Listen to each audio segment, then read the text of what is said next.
Hey guys, tonight, we're going to step into the quiet dark theater of the cosmos, not to watch the spectacle of stars being born, but to witness a different kind of cosmic event, one that is both incredibly violent and profoundly beautiful.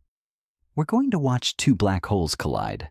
Imagine for a moment that you're drifting in the deep silence between galaxies, a place where light from the nearest star takes millennia to reach you. All around you is a velvet blackness broken only by the faint, shimmering dust of distant nebulae. But in that silent, lonely expanse, a gravitational whisper begins. Two cosmic voids, born from the fiery deaths of ancient suns, are on a slow, inexorable journey toward one another. And while the odds of you surviving this encounter are, to be frank, non-existent, you would be spaghettified into a stream of atoms.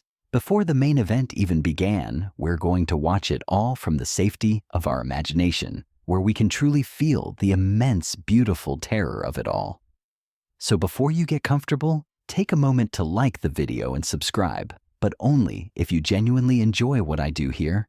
And as you get settled, perhaps in your favorite chair or under your warmest blanket, I'd love to know where you are right now.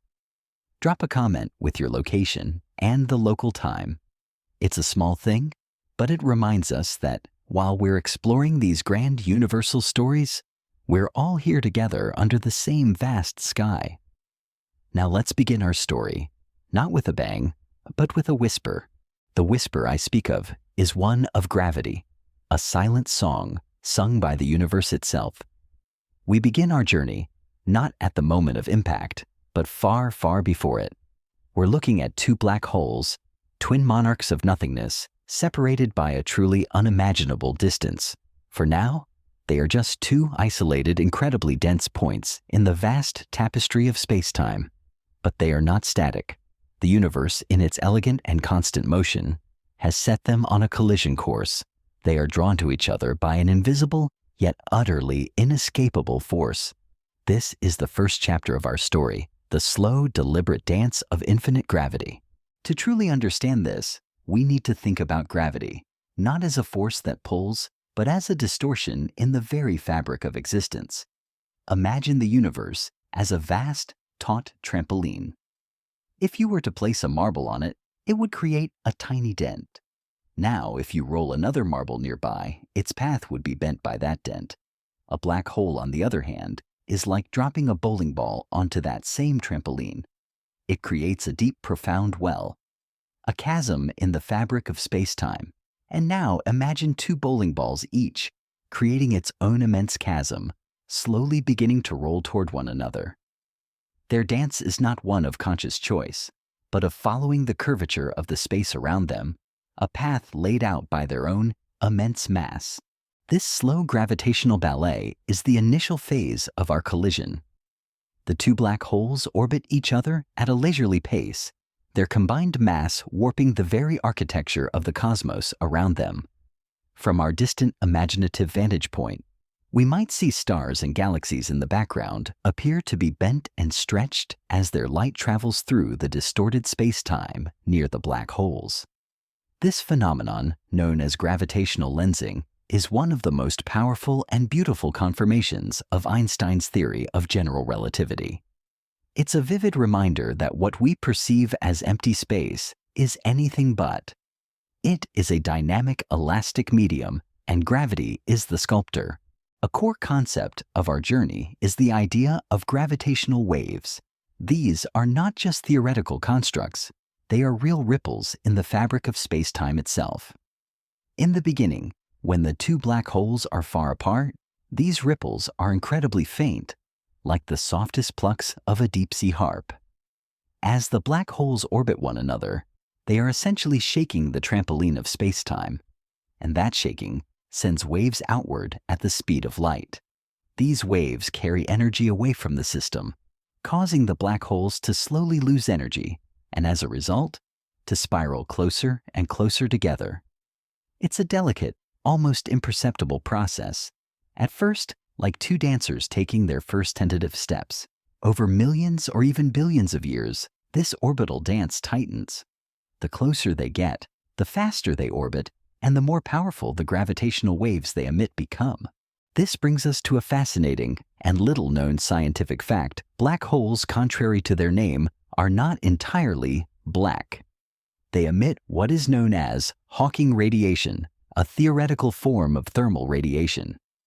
This concept, proposed by Stephen Hawking, suggests that due to quantum effects near the event horizon, a black hole can slowly lose mass over an incredibly long period. It's a paradox in a way. A black hole, the ultimate cosmic sink, can also radiate and eventually evaporate. For a stellar mass black hole, this process would take longer than the current age of the universe, but it introduces a whisper of a question. Is anything, even a black hole, truly eternal? As our two black holes continue their slow, silent approach, we can't help but ponder the philosophical questions they raise. What does it mean for a part of the universe to be so dense, so heavy, that it creates an absolute boundary, an event horizon from which nothing, not even light, can escape? It's a physical manifestation of a profound and often unsettling concept, the final unassailable end.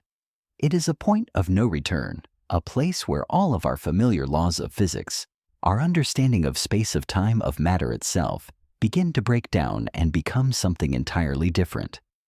The truth is, we don't really know for sure what happens at the singularity, the infinite point at the center of the black hole. It's a mystery, wrapped in a paradox, a final, unyielding question mark at the end of every scientific equation. The beauty of this slow beginning is its utter silence. There is no sound in space, and so this entire gravitational waltz is a quiet, ethereal affair. We can only imagine it through the invisible language of gravity itself. The gradual shortening of their orbital path is a narrative told in the stretching of space-time, the ever-so-slight shift in the positions of distant galaxies, and the faint, almost undetectable ripples that travel outward. The dance is long, the steps are deliberate, and the climax is still millions of years away. But the story has begun. Two cosmic phantoms, born from the same cosmic well of creation and destruction, are now destined to meet. Their merger will not just be a physical event, it will be a reshaping of the universe itself, a moment where the geometry of reality is violently, spectacularly rewritten.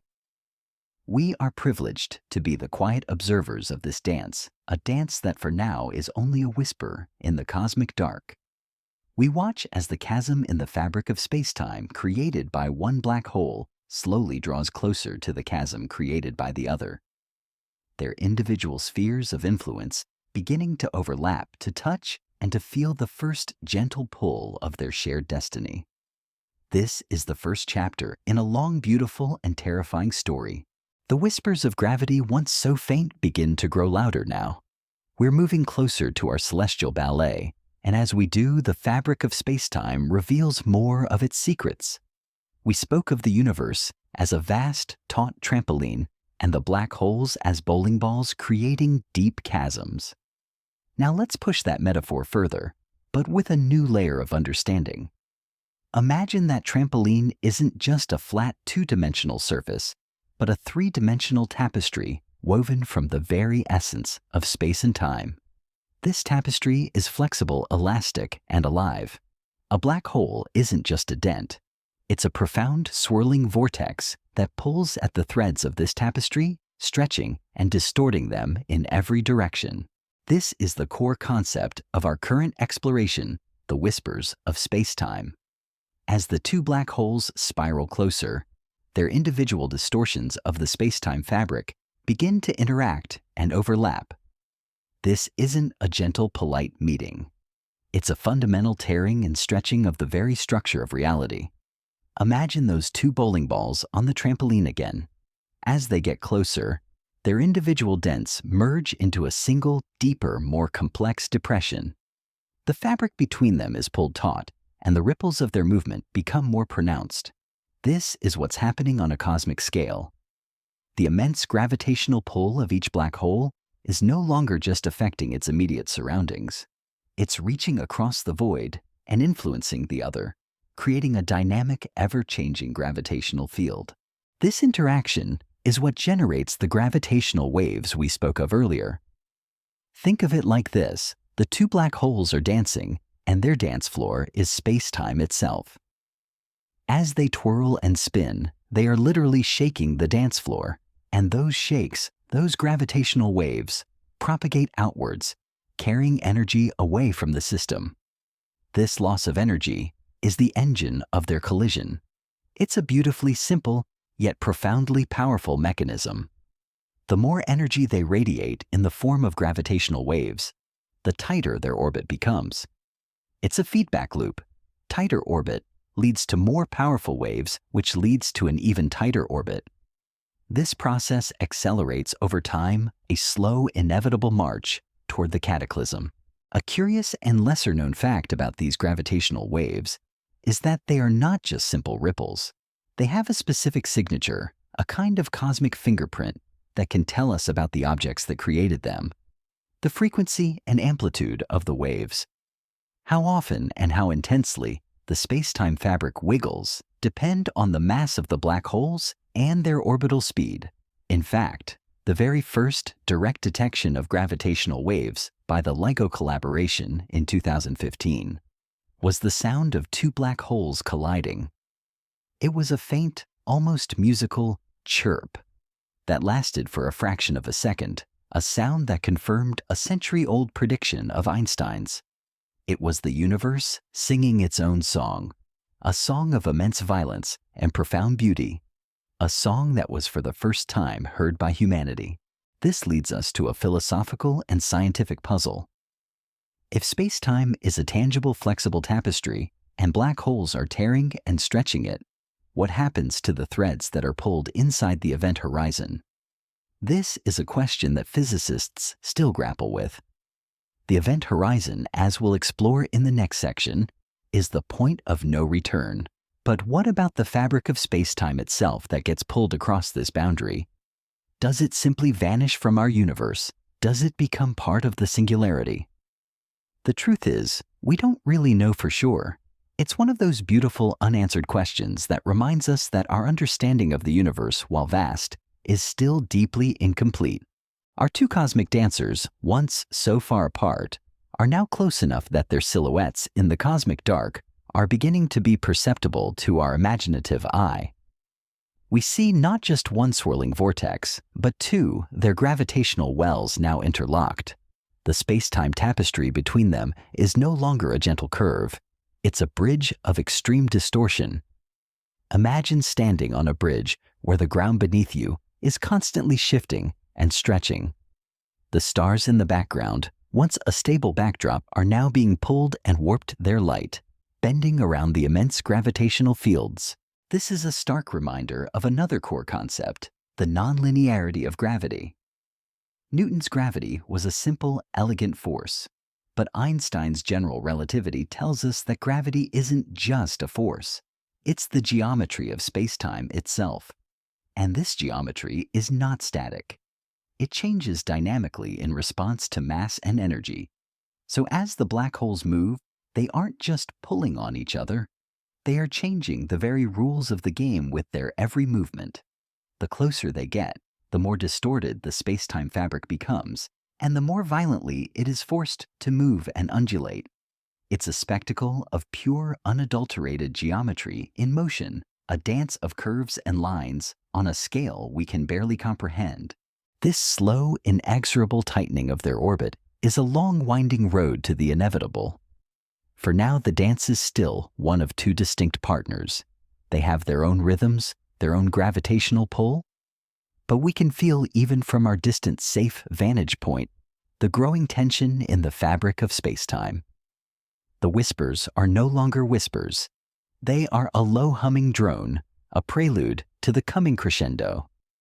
It's a moment to appreciate the slow beauty of the universe, the patience with which it sets the stage for its most dramatic events. A star lives for millions of years. A black hole exists for an eternity. But this particular dance, this particular moment in the vastness of time, is a finite one, and it is hurtling towards its spectacular conclusion. We are just in the early stages, the slow opening of the curtain. But the story has been set in motion, and the stage is now trembling. The tapestry is being stretched to its breaking point, and we know that soon the two bowling balls will merge into one. But before that happens, there is an invisible boundary that we must understand, a point of no return that defines the very essence of a black hole. It's a shadow, a veil, a line in the sand, beyond which all of our familiar rules cease to apply. We must approach this shadow carefully, for it holds the most profound secrets of all. As the two cosmic dancers spiral closer, the gravitational whispers grow into a low resonant hum, and we are drawn inexorably toward the heart of the matter. We must now turn our attention to a feature that defines the black hole itself, the event horizon. This is not a physical surface you could stand on. Rather, it's a boundary, a kind of cosmic shoreline. Cross this line, and there is no coming back. It is the point of no return. Imagine for a moment that you are on a river that is moving faster and faster. You are rowing against the current, but with every stroke, the river's pull becomes stronger. There is a point, an imaginary line, where no matter how hard you row, you can no longer overcome the current. You are swept over the waterfall. The event horizon is that line, and the waterfall is the black hole itself. The river in our metaphor is the fabric of spacetime, and the current is the pull of gravity. The event horizon is where the escape velocity, the speed an object needs to break free from a gravitational pull, becomes greater than the speed of light. Since nothing in our universe can travel faster than light, anything that crosses this boundary is lost forever. It is the final unassailable end for matter, for light, for information, for everything we know. The black holes in our cosmic ballet, therefore, are not just 2 points of immense mass. They are 2 spheres of absolute finality, 2 gaping maws in the universe's fabric. This brings us to the most mysterious and mind-bending concept of all, the singularity. For a long time, the singularity was a point of intense debate and even discomfort for physicists. What is it? According to the equations of general relativity, the singularity is the center of the black hole, a point of infinite density and 0 volume. All the mass of the black hole is crushed into this single point. The laws of physics as we understand them break down completely at the singularity. It's a mathematical abyss, a place where our most fundamental descriptions of reality no longer hold true. We can't even begin to imagine what it's like. It's not a place you could visit, a point you could touch. It is a theoretical endpoint to the journey into a black hole, a place where matter and energy are no longer matter and energy, but something else entirely. The very ideas of space and time themselves cease to have their usual meaning. A little known and fascinating scientific fact about the singularity is that it is in a sense protected. This concept is called the cosmic censorship hypothesis, proposed by the physicist Roger Penrose. The hypothesis suggests that every singularity in our universe is hidden behind an event horizon. In other words, you can't have a naked singularity, a point of infinite density floating freely in space for all to see. This is a crucial idea, because if you could see a naked singularity, the breakdown of the laws of physics that happens there would be visible to the rest of the universe, and we don't know what kind of chaos that would cause. It's as if the universe has a rulebook, and the event horizon is a kind of gentle final guard, ensuring that the deepest secrets of reality are kept safe from view.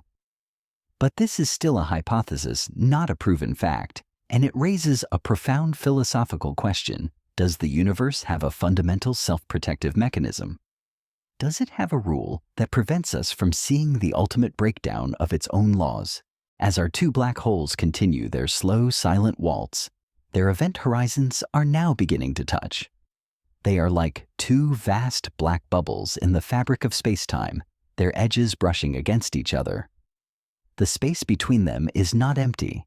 It is a region of immense gravitational distortion, a place where the light from distant stars is bent and smeared into impossible arcs. For an imaginary observer positioned between them, the view would be utterly surreal. The sky would be split in 2, by these two immense dark spheres, each one a window into nothingness. The metaphor of a shadow is a powerful one here. A black hole is in essence a perfect shadow. It absorbs all light, all matter, all information, leaving behind only the silhouette of its immense gravity. As the two black holes get closer, these shadows begin to merge, creating an even more complex, distorted darkness.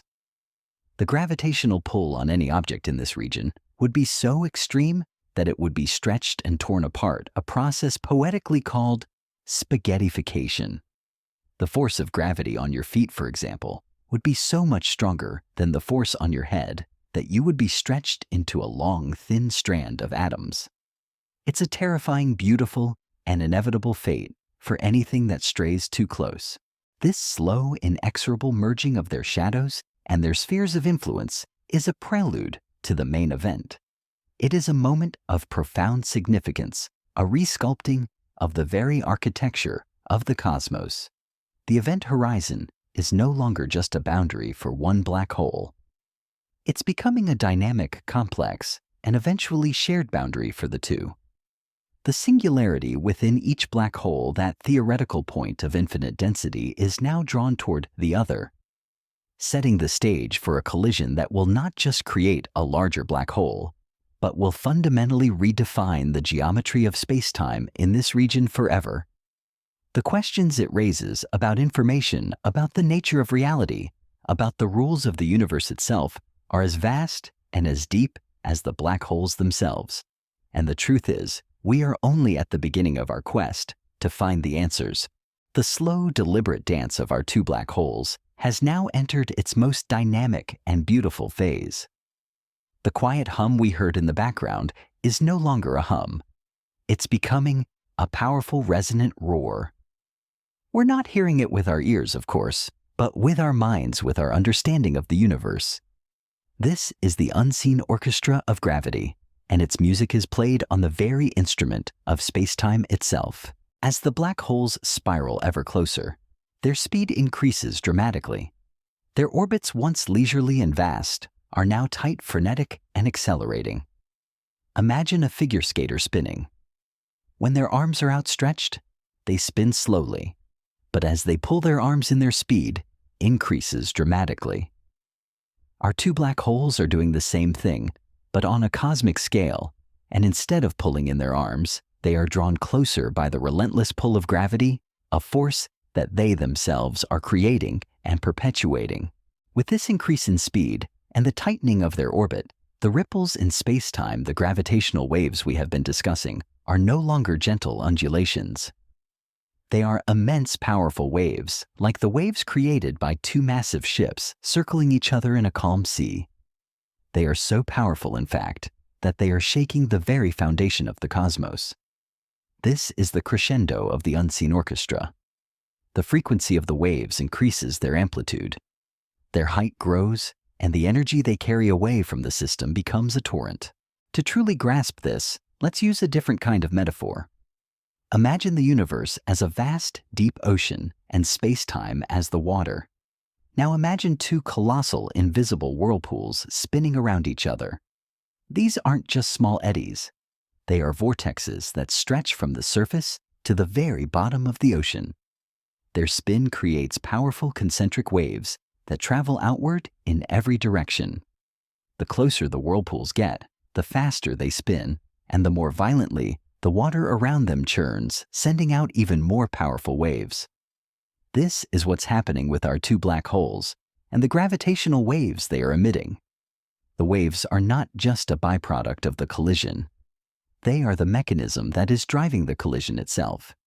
They are the energy being shed, the cosmic friction that is forcing these two immense objects to come together. A core concept here is that these gravitational waves are not just hypothetical. We have in fact already heard them. The LIGO and Virgo collaborations have detected multiple black hole mergers, and each one has a unique sound. The signal they detected, the chirp, is the sound of these gravitational waves passing through Earth.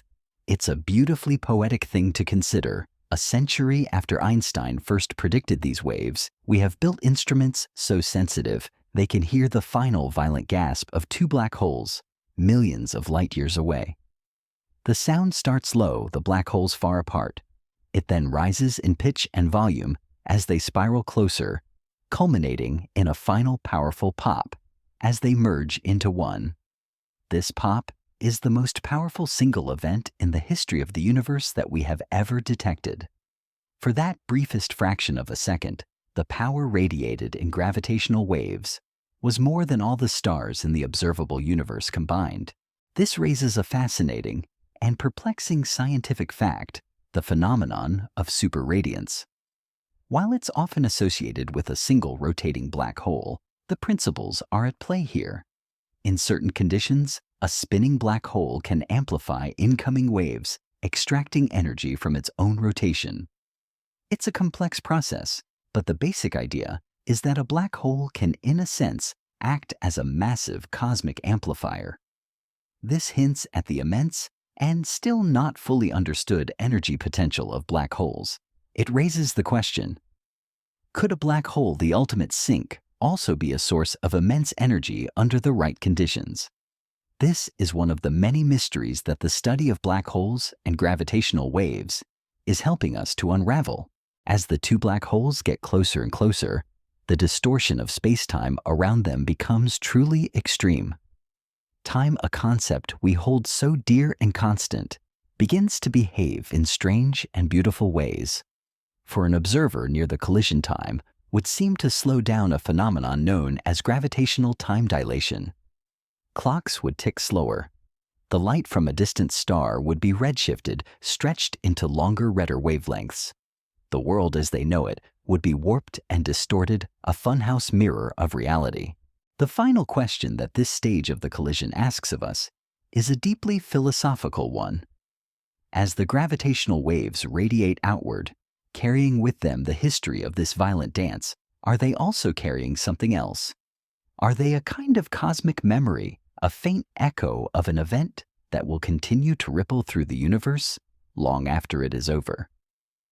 The truth is, we don't really know. We only know that they are a testament to the immense power of gravity, a force that shapes not just the stars and galaxies, but the very fabric of our reality. The unseen orchestra is now playing its most dramatic piece, and the finale is just around the corner. The unseen orchestra is now in full swing, and its crescendo is leading us to a new mind-bending reality. We are now close enough to the dance to see a profound consequence of this gravitational ballet, the warping of time itself. This is our core concept for this section, the idea of a cosmic ballet of time. As our two black holes spiral closer, their immense gravity doesn't just bend light and stretch space-time. It fundamentally alters the flow of time. This is one of the most elegant and counterintuitive predictions of Albert Einstein's theory of general relativity. To understand this, let's go back to our metaphor of space-time as a flexible tapestry. When a black hole creates a deep chasm in this tapestry, it's not just pulling at the threads of space, but at the threads of time as well. Imagine a clock sitting on the edge of this gravitational well. For an observer far away in a region of flat space-time, that clock would appear to be ticking slower. The deeper the well, the slower the clock ticks. This effect is known as gravitational time dilation. As the two black holes get closer, the gravitational field between them becomes incredibly intense and dynamic, and the time dilation effects become extreme. This is a very real phenomenon, not just a theoretical one. For example, the clocks on GPS satellites in orbit around Earth experience a slight time dilation. They run a tiny bit faster than clocks on the ground because they are in a slightly weaker gravitational field. If we didn't account for this, our GPS systems would be off by several miles a day. So, what we are talking about on a cosmic scale is a vastly more extreme version of this everyday reality. For an observer positioned precariously near our spiraling black holes, time would slow down dramatically. Minutes for them could be years for someone far away.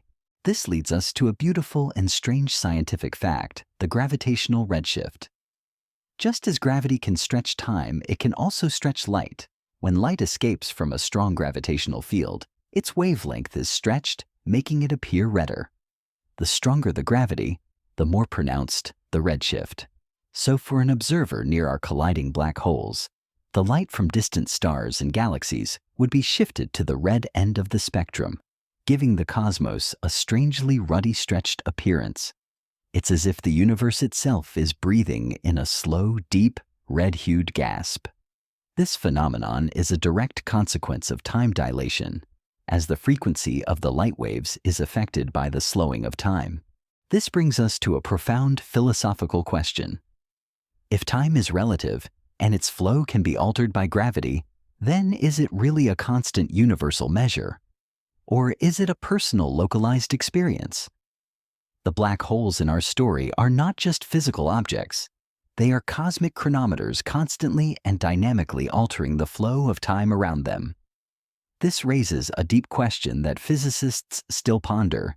Does time as a fundamental concept even exist outside of spacetime? We have come to think of time as a river flowing in one direction, but in the presence of these black holes, it becomes more like a swirling eddy, a current that can be pulled, stretched, and distorted. The truth is, we don't really know if our familiar sense of linear time is an illusion or a fundamental reality. As the orbits of our black holes get tighter, they are not just spiraling closer in space, they are also spiraling closer in time. Their dance is a perfect, beautiful example of how space and time are inextricably linked, two sides of the same cosmic coin. The immense energy of their orbital motion, the gravitational waves that they shed, are a testament to this union. They are a kind of cosmic beat, a rhythmic distortion of the space and time fabric that echoes throughout the universe. The closer they get, the faster they go, and the more violently they shake the very foundation of reality. The story is moving faster now. The cosmic ballet is reaching its climax, and we are privileged to be witnesses to this spectacular show of immense gravity and warped time. The cosmic ballet of time is in full swing, and its strange warping effects lead us to one of the most famous thought experiments in all of physics, the twin paradox. But we will explore it, not with spacecraft and stars, but with our two black holes, a new twist on an old tale. The twin paradox in its original form asks us to imagine two identical twins. One stays on Earth, while the other takes a journey on a spaceship traveling at a significant fraction of the speed of light. According to Einstein's special relativity, time for the traveling twin will slow down relative to the one on Earth. When the traveling twin returns, they will be younger than their sibling who stayed behind. It's a paradox, because from the perspective of the traveling twin, the Earth twin was moving away and then back, so the Earth twin's time should have slowed down. The resolution lies in the fact that the traveling twin had to accelerate, turn around, and decelerate, a break in symmetry that makes their experience of time different. Now let's revisit this idea and apply its principles to the gravitational field of our colliding black holes. We have two perspectives, two twins in a sense. The first is us, our distant, safe observer far away in a region of flat space-time where time flows at a normal rate. The second is a hypothetical, courageous, and doomed observer who is now approaching the spiraling black holes. For our distant observer, the black hole's dance is a spectacle that unfolds over a long period of time. We see their orbits tighten slowly, the gravitational waves become more frequent, and the final merger is a culmination of a long cosmic drama. But for our courageous observer, the experience is completely different. As they approach the black holes, the immense gravitational field begins to warp the flow of their time. Clocks tick slower. Seconds feel like minutes, and minutes feel like hours. The universe, from their perspective, seems to speed up. The distant galaxies appear to be rushing toward a red-shifted horizon. The black hole's orbits, which we see as a long drawn-out dance, would appear to them as a frantic, accelerating blur. They would witness the final moments of the collision in a compressed, intense burst of light and energy, and then nothing. This raises a fascinating and little-known scientific fact about time dilation. It's not just a matter of speed, but also of gravity. Our twin paradox in this context isn't about one twin traveling at high speed. but about one twin falling into a gravitational well. The result is the same, a profound and very real difference in the passage of time. The observer who gets closer to the black holes will experience less time than the one who stays far away. The universe will age around them while they are suspended in a kind of gravitational amber, their time slowed to a crawl. This is a beautiful and chilling thought. The idea that the passage of time, the very rhythm of our existence, is not a universal constant, but a local personal experience. The profound question this raises is a philosophical one. If time is a local experience, then can we ever truly say that two events in two different gravitational fields happened at the same time? The very concept of simultaneity, a cornerstone of our everyday reality, begins to break down. The truth is, we don't really know for sure if there is a fundamental now that is shared by everyone and everything in the universe. Our black hole collision, therefore, isn't just a physical event. It's a profound thought experiment, a cosmic classroom that teaches us about the nature of time itself. As our observer gets closer to the event horizon, the time dilation becomes so extreme that for a distant observer it would appear as though our traveler is frozen in time. Their movements would slow to an imperceptible crawl, their light would be stretched to infinity, and they would seem to hang there forever, never quite crossing the event horizon. This is a powerful, if ultimately misleading, consequence of the physics involved. From our traveler's perspective, they would simply cross the event horizon, and the rest of the story would unfold for them in an instant, in a way that we cannot possibly comprehend. The final moments of this cosmic dance are now upon us. The two black holes are so close that their individual identities are starting to blur. Their gravitational fields have merged, and the event horizons are no longer two distinct circles, but two lobes of a larger single structure, a kind of figure 8 shape of ultimate darkness. The unseen orchestra is now at its peak, and the final chord is about to be struck. The stage is set for the most violent and beautiful event in the universe, and we are here to bear witness, a reminder that the most profound stories are often written in the silent, dark corners of the cosmos. Our journey now brings us to the visual spectacle of the event. The unseen orchestra has become a powerful crescendo. But what would this cosmic concert look like? This section is about the lure of the eclipsing horizon, the breathtaking and terrifying sight of two black holes' shadows beginning to merge.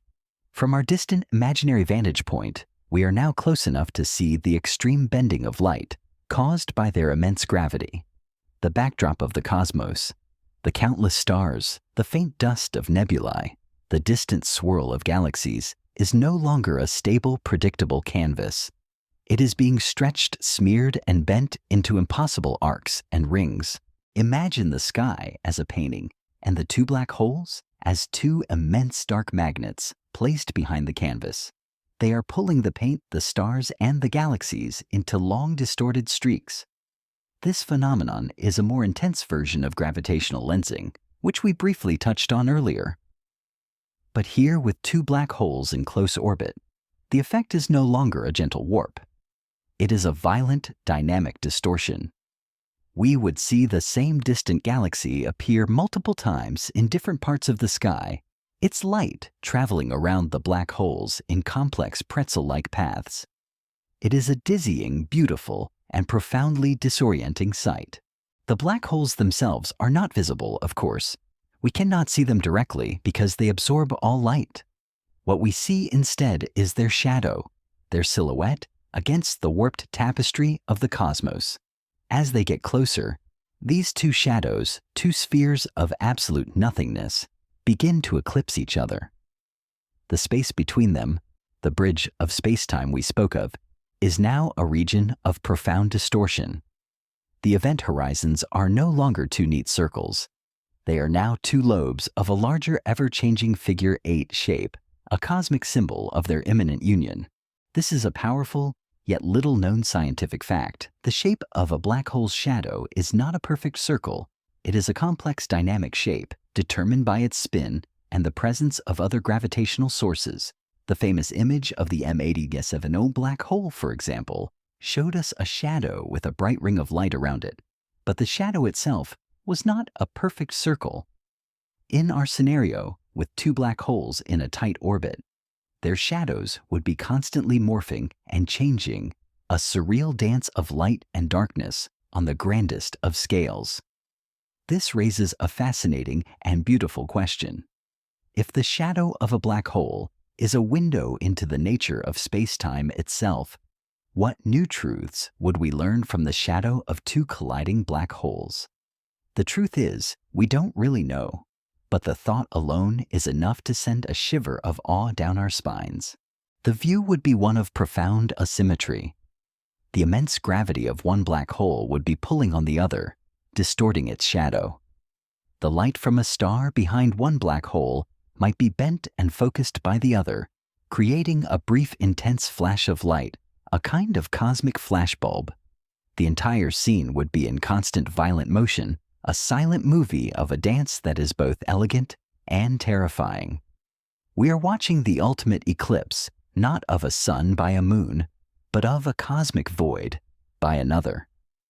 The two spheres of nothingness are drawing ever closer, and the final moments of their individuality are now at hand. The philosophical question this raises is a simple yet profound one. In a universe of light and stars, these two black holes represent the ultimate absence, and yet their absence is what allows us to see this spectacle. Their immense gravity, their lack of light is what creates this visual masterpiece of distortion and beauty. It is a reminder that in the grand cosmic story, darkness and light are not opposites, but two sides of the same coin, each one defining and enhancing the other. The universe in its wisdom has shown us that even in the greatest absence, there is a profound and spectacular presence. As we witness the spectacular silent dance of these two black holes, it is easy to forget that they were not always the silent voids they are now.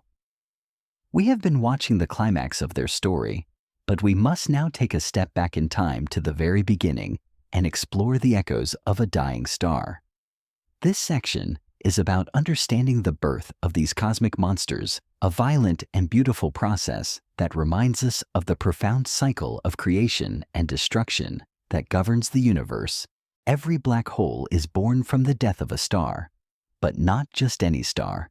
It must be a truly massive star, one at least 20 times the mass of our own sun.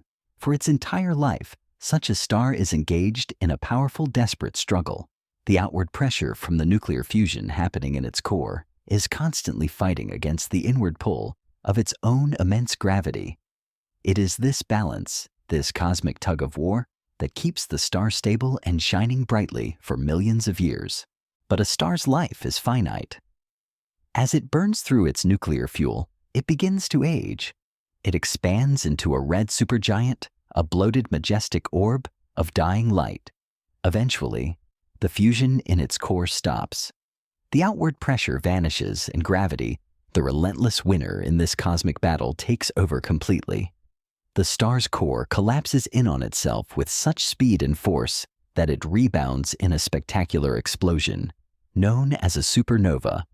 For a brief moment, the dying star shines brighter than an entire galaxy, a final brilliant gasp before its ultimate end.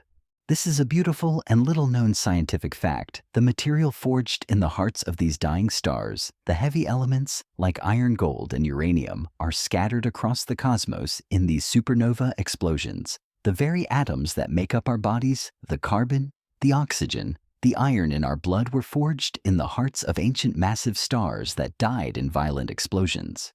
We are in a very real sense all made of stardust. Our black holes, therefore, are not just voids.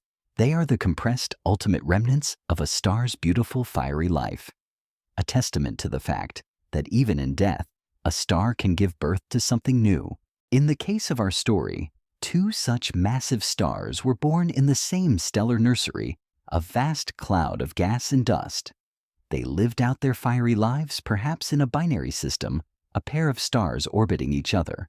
They died in two separate but probably related supernova explosions, and in the wake of those explosions, they left behind two singularities, two black holes that were already locked in a long, slow gravitational dance. The echoes of their dying screams, the gravitational waves from their supernova, the light of their final flashes have long since faded.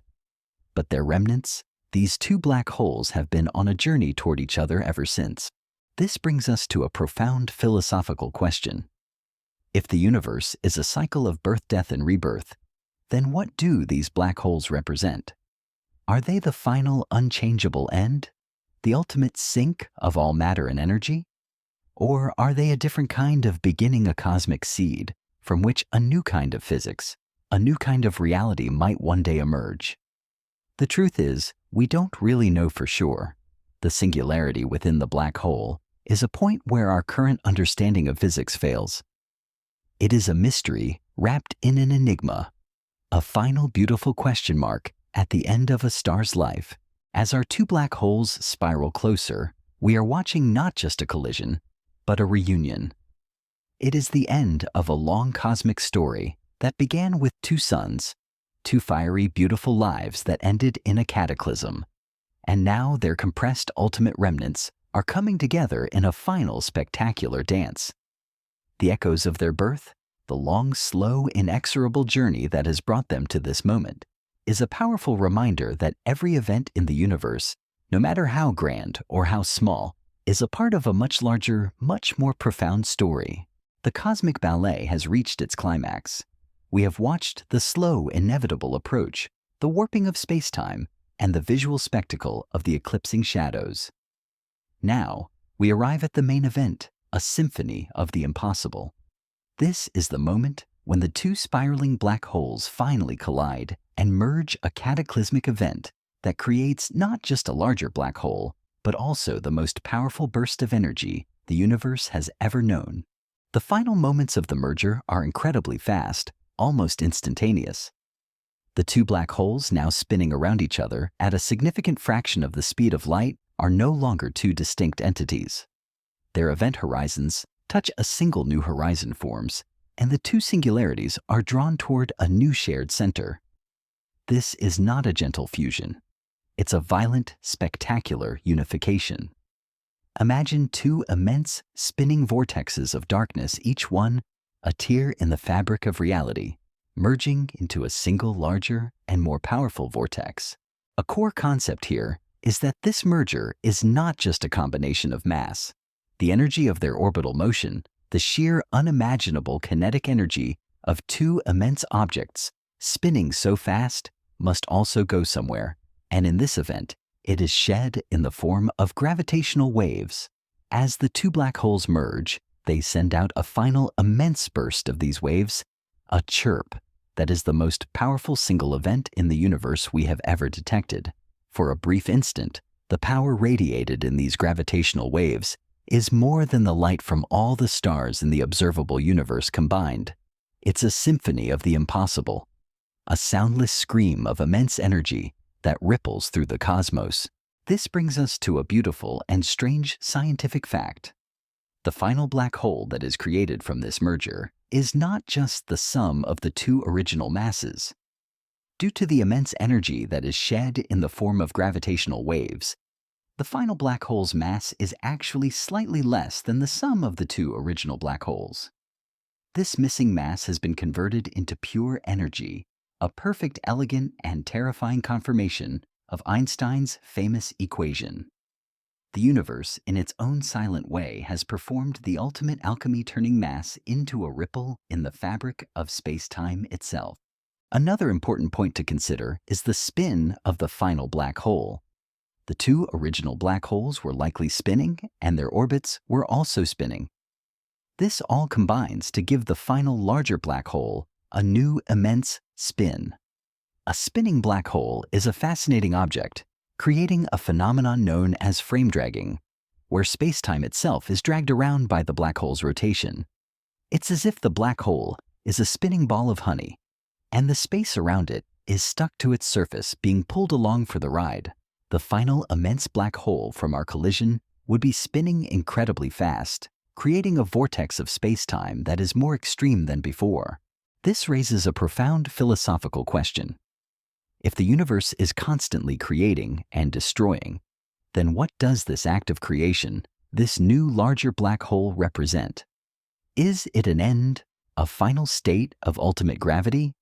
Or is it a new beginning, a new kind of cosmic object that will continue to evolve and interact with the universe in new and as yet unknown ways? The truth is, we don't really know for sure. The study of these mergers is a new field, and with every detection, we are learning more about the fundamental nature of gravity and the universe itself.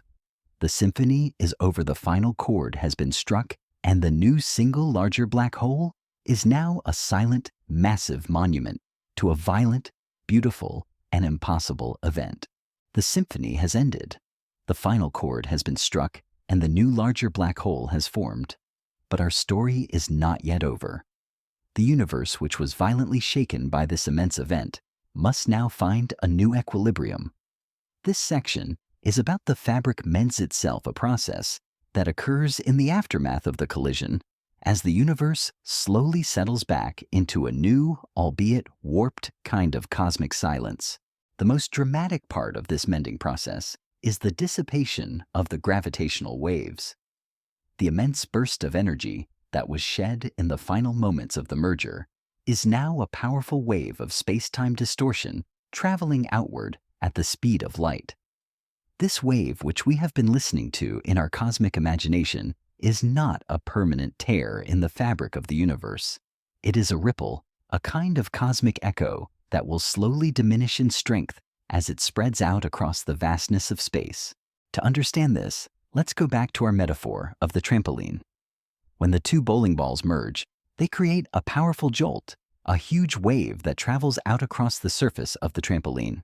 But as the wave travels, its energy is distributed over a larger and larger area, and its height slowly decreases. The trampoline itself, while still bearing the new deeper dent of the larger bowling ball, is no longer violently shaking. It has found a new quieter kind of equilibrium. This is what's happening in the cosmos. The gravitational waves from the black hole merger are a final powerful message, a testament to the event, but they will eventually fade into the background noise of the universe. A core concept here is the idea of ring down. After the merger, the new single black hole is not immediately a perfect, stable object. It is for a brief period still ringing like a struck bell. This ringing is the final phase of the gravitational wave emission, where the newly formed, distorted black hole settles down into its final stable state. The sound of this ringing is a unique fingerprint of the final black hole, a signature that can tell us about its mass and its spin. This ringing, this final musical note in our symphony, is a crucial part of the story, a beautiful and poignant end to the most violent event. This leads us to a fascinating and little-known scientific fact. Black holes, according to the no-hair theorem, are incredibly simple objects. Once they have settled down, they are defined by only three properties: their mass, their spin, and their electric charge. They have no other hair, no other features or unique characteristics. So in the end, our two unique black holes, with all their individual histories and peculiarities, have merged into a single, simple, and elegant object. All the information about their past, the stars they came from, the journey they took, the precise timing of their collision, is lost forever behind the event horizon. This brings us to a profound philosophical question. If a black hole is a simple object, and all the information that falls into it is lost, then what does that say about the nature of information in our universe? Is information truly a fundamental conserved property of reality, or can it be permanently destroyed? The truth is, this is still one of the most hotly debated topics in all of physics. The black hole information paradox. We don't really know what happens to the information that falls into a black hole. Is it truly gone forever? Or is it encoded in some subtle way in the Hawking radiation that is emitted? This is a beautiful, unsolved mystery, a reminder that the universe still holds its most profound secrets close to its chest. The fabric of spacetime has been violently torn and stretched, but it is now slowly, gently mending itself. The ripples are fading, The ringing has stopped, and the new larger black hole is now a silent, massive monument to a violent, beautiful, and impossible event. The universe has been changed forever, and yet in its patient, elegant way, it has found a new kind of calm. Our story of a collision has ended, and our story of a new beginning is now in full swing. The fabric of spacetime has mended, the ringing has faded, and the new single black hole now reigns in silence. But the story of our collision has left behind a permanent signature, a kind of ghost in the cosmic machine.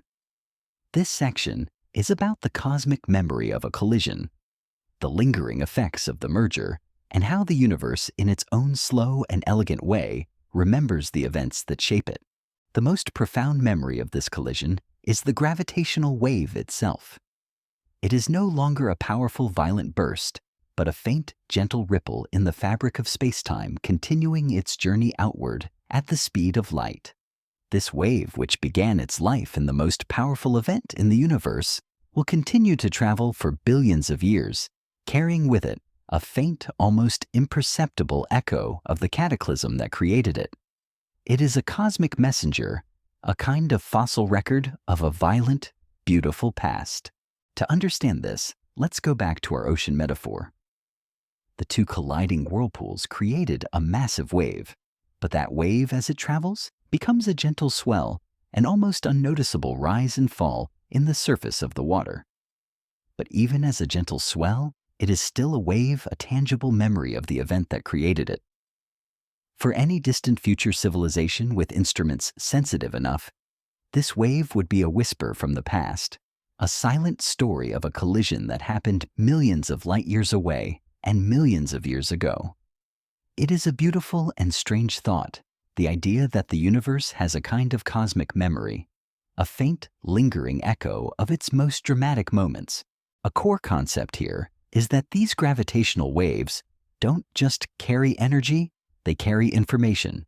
The unique chirp we heard from the merger contains within it the precise masses of the two black holes, the speed of their orbits, and the final mass and spin of the new black hole. It is a kind of cosmic data packet, a perfect, elegant summary of a violent, complex event. We can, in theory, use this information to learn about the nature of black holes, the distribution of matter in the cosmos, and even the expansion of the universe itself. This leads us to a fascinating and little-known scientific fact. Gravitational waves can be used to map the universe in a way that light cannot. Because light can be blocked by dust and gas, and its journey is a long and convoluted one, our view of the early universe is limited.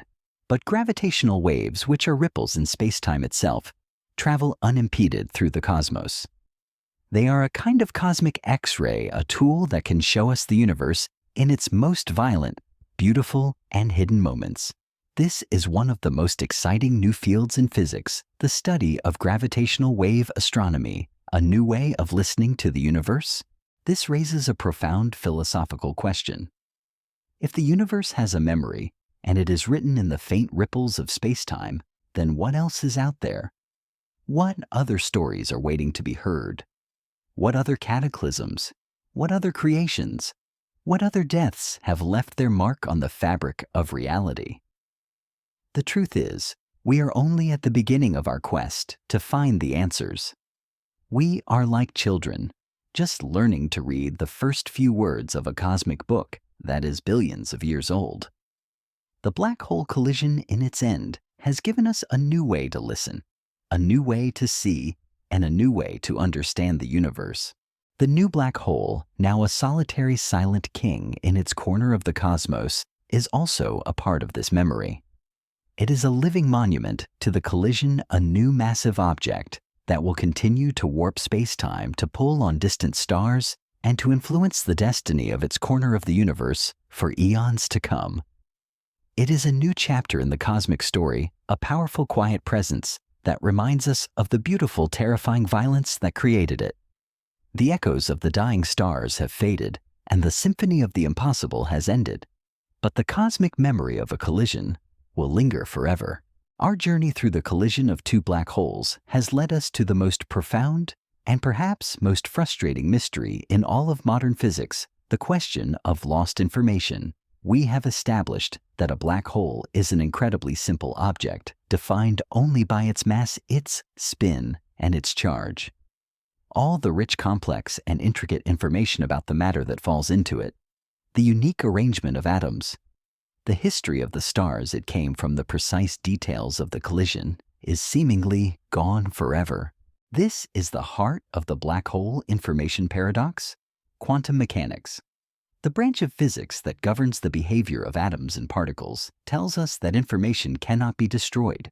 It is a fundamental law of our universe, a principle of conservation that is as sacred as the conservation of energy. And yet general relativity, the theory that governs the immense gravity of black holes, seems to suggest the exact opposite.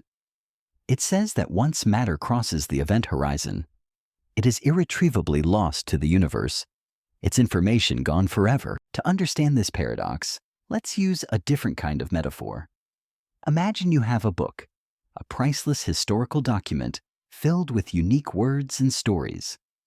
Now imagine you burn that book. The energy and the ashes are still there, but the information, the words, the story, the history seems to be lost forever. A quantum physicist would argue that even in the ashes and the energy, the information is still there, encoded in a subtle and incredibly complex way. It is a fundamental truth that information cannot be destroyed, only scrambled and rearranged. But a classical physicist looking at the black hole would say that the book, once it crosses the event horizon, is truly gone, and there is no way to retrieve the story, no way to unscramble the ashes. This is the great contradiction that lies at the heart of our understanding of the universe. A little known and fascinating scientific fact related to this paradox is the concept of a holographic universe. This idea, put forth by physicists like Gerard 't Hooft and Leonard Susskind, suggests that the information that falls into a black hole might not be lost at all. Instead, it might be encoded on the two-dimensional surface of the event horizon, much like a three-dimensional image is encoded on a two-dimensional hologram. The universe, in this view, could be a kind of grand hologram, and the information about the interior of a black hole is not lost, but simply projected onto its surface. This is a radical and beautiful idea, a possible resolution to the paradox that suggests a deep and profound connection between gravity, quantum mechanics, and the very nature of reality. This brings us to a profound philosophical question. If the information about a system is never truly destroyed, then what does that say about the finality of death and the permanence of existence? Is there a kind of cosmic record-keeping, a place where all the information about every event in the universe is stored even after the event itself has passed? The truth is, we don't really know for sure. The black hole information paradox is a beautiful reminder that our most powerful theories of reality are still incomplete, and there is still so much to learn. As the new black hole sits in the cosmic dark, a quiet monument to a violent event, it holds within it the ultimate secret of information. It is a physical embodiment of a profound question, a place where the most fundamental laws of our universe collide. The echoes of the dying stars have faded, the symphony of the impossible has ended, and the cosmic memory of the collision is slowly fading into the background. But the question of lost information, the mystery that lies at the heart of the black hole, remains. It is a question that challenges our most fundamental assumptions about reality, and it is a question that will continue to echo through the halls of science for generations to come. Having explored the cosmic scale of colliding black holes, our journey now takes a turn inward toward a different kind of collision, one that happens not in the silent dark of space, but in the silent electrical theater of our own minds. This section is about the theater of our own minds and how the intricate, mysterious workings of the human brain can be seen as a parallel to the cosmic events we've been discussing. The human brain is a universe unto itself. It is a dense, complex web of billions of neurons, each one connected to thousands of others. These neurons communicate with each other through tiny electrical and chemical signals. And just as the universe is constantly in motion, with stars being born and dying, and galaxies colliding, Our brains are in a state of constant dynamic change. New thoughts are born, old memories fade, and new ideas collide and merge, creating something entirely new and unique. A core concept here is the idea of synaptic plasticity, the brain's ability to change and adapt. Every time we learn something new, every time we have a new thought or a new experience, the connections between our neurons, called synapses, are strengthened or weakened. It's a process of constant rewiring, a kind of neural ballet that is happening inside our skulls every second of our lives. When two ideas, two concepts, two pieces of information come together in our minds, they don't just sit there side by side. They interact, they influence each other, and they can merge to create a new, more profound understanding. This is a kind of cognitive collision, a beautiful and powerful process that is the very engine of creativity and insight. This leads us to a beautiful and strange scientific fact, the phenomenon of neurogenesis, the birth of new neurons. For a long time, scientists believed that we were born with all the neurons we would ever have.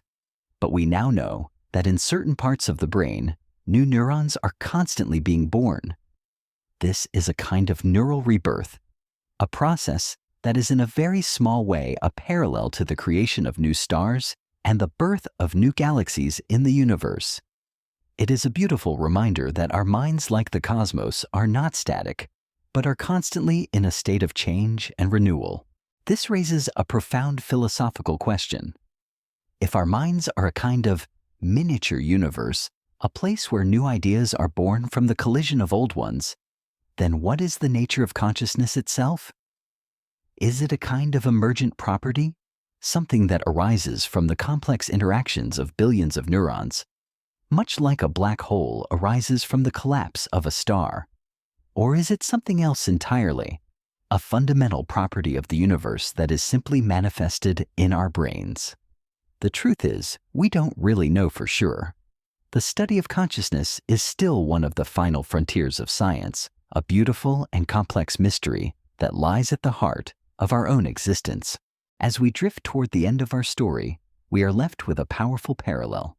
The two black holes born from the fiery deaths of ancient suns have collided and merged to create a new, larger black hole, a new massive presence in the cosmos. And in our own minds, two ideas, two thoughts, two memories can collide and merge to create a new insight, a new understanding, a new consciousness. The universe, in its wisdom, has shown us that the most profound processes, whether they are on the scale of galaxies or on the scale of our own brains, are often driven by a beautiful, violent, and creative kind of collision. We have traveled from the silent, dark corners of the cosmos to the inner workings of our own minds. And now we must bring our story to a close by contemplating the grandest theme of all, an endless cycle of creation and destruction. The collision of two black holes, while a spectacular and violent event, is not an isolated incident. It is a powerful manifestation of a universal law, a principle that governs everything from the birth of stars to the death of galaxies. The universe is a place of constant change, a grand cosmic dance of birth, death, and rebirth. Stars are born in vast clouds of gas and dust, live out their fiery lives, and then die in a variety of spectacular ways. Some, like our sun, will one day fade into a quiet white dwarf. Others, the truly massive ones we've been discussing, will end their lives in a supernova, leaving behind a neutron star or a black hole.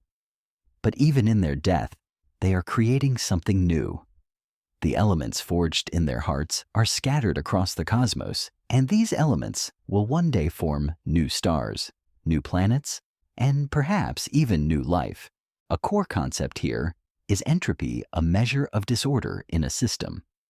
The second law of thermodynamics tells us that the entropy of the universe is always increasing. Things tend to move from a state of order to a state of disorder. But this is not a one-way street. While the universe as a whole is becoming more disordered, local pockets of order, like stars, planets, and even life, are constantly being created. The collision of two black holes is a beautiful and strange example of this. The two individual black holes, with all their unique histories and characteristics, are a kind of cosmic order. When they collide and merge, they create a new larger black hole, a new kind of order, but in the process, they shed a massive amount of energy in the form of gravitational waves, a kind of cosmic disorder.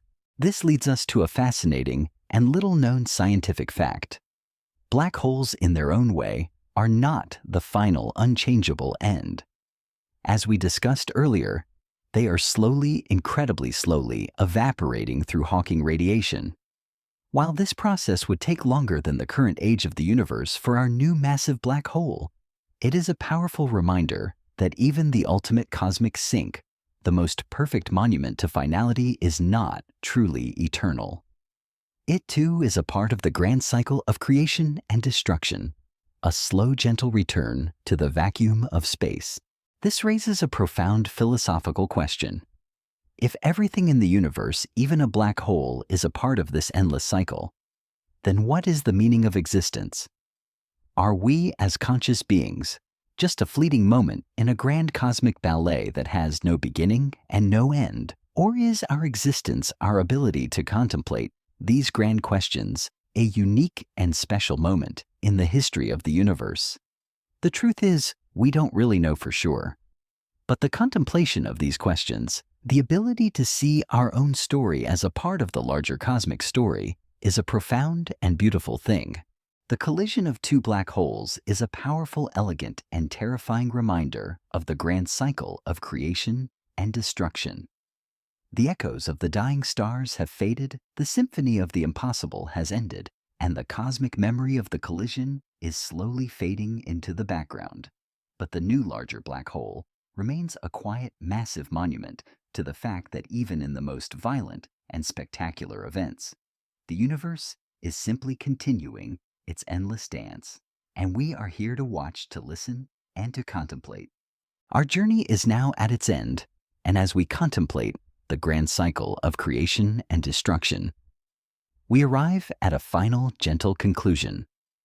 This section is about a final, gentle goodbye to light a moment, to consider the ultimate fate of all things, not with a bang, but with a slow, quiet fade into a silent, starless future. The story of the two black holes, a tale of immense gravity and spectacular violence, is a powerful moment in a much larger story. That larger story is the story of the universe itself. And the ultimate fate of the universe, according to our current understanding, is a concept known as heat death.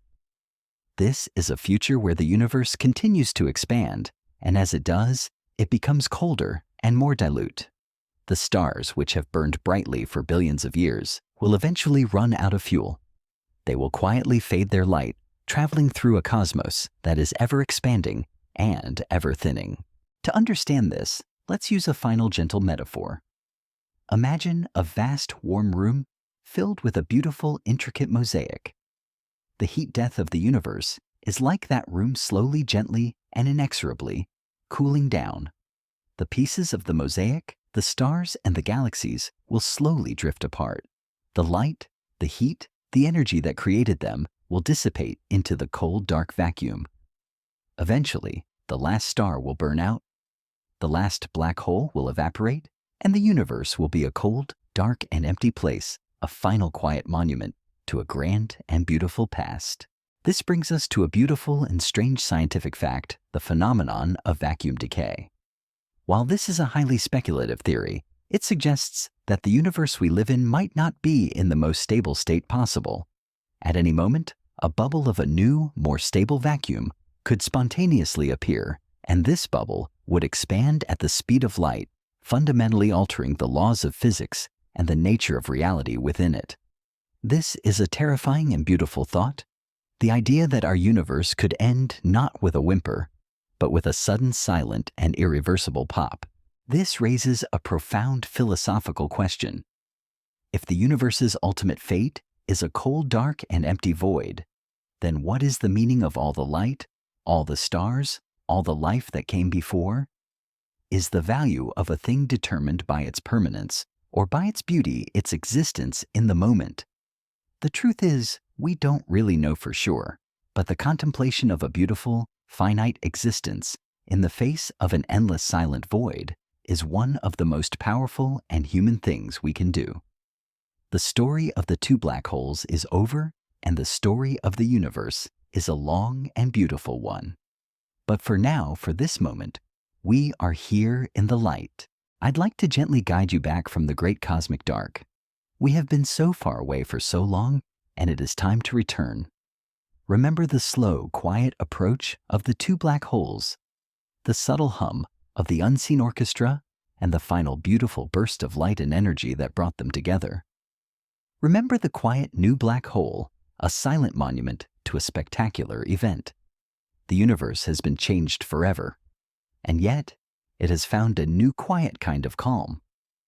I'd like to gently ask one last time, where is the place you're staying now?